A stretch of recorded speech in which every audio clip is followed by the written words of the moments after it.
Hi, this is Sophia Tong with Games Radar, and I'm here to talk about Disney Epic Mickey 2, The Power of Two, the newly announced sequel to the first Disney Epic Mickey by Warren Spector and Junction Point Studios. We had a chance to go to Austin and meet up with Junction Point to see the new game, and as you can see right here, it looks very much like the original, but now it's also on different platforms. Now the Wii is still the leading platform, but their sister studio Blitz Games in the UK will be creating the game on the 360 and the PS3, so it will be available on all three platforms. Here's kind of the first tutorial section. This is in Jensen's workshop, and you can kind of see the brooms hopping along. Once again, Mickey can use paint and thinner like he did in the first game, but there are some major changes to this game that I wanted to address. Disney Epic Mickey 2 is now a musical. Like in old typical Disney fashion, they will break out into song when trying to tell you the story.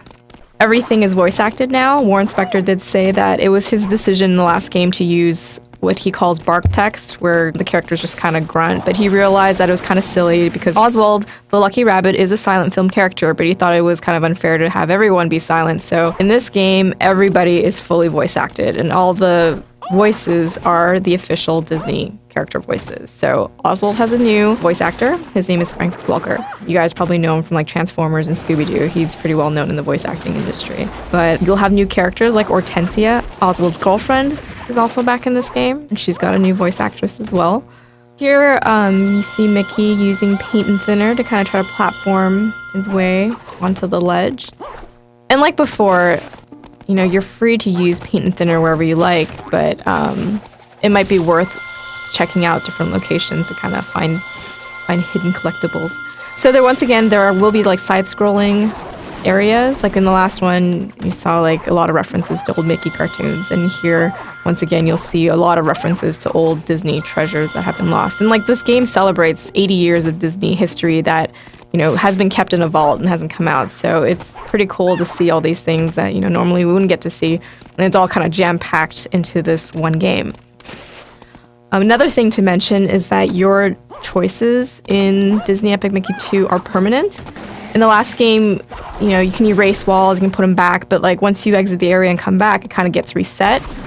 This was because they wanted to kind of just introduce the idea of your choice and the consequence, because Warren was saying like he just kept picturing this poor boy that would be so torn. It's like, oh, should I erase this wall?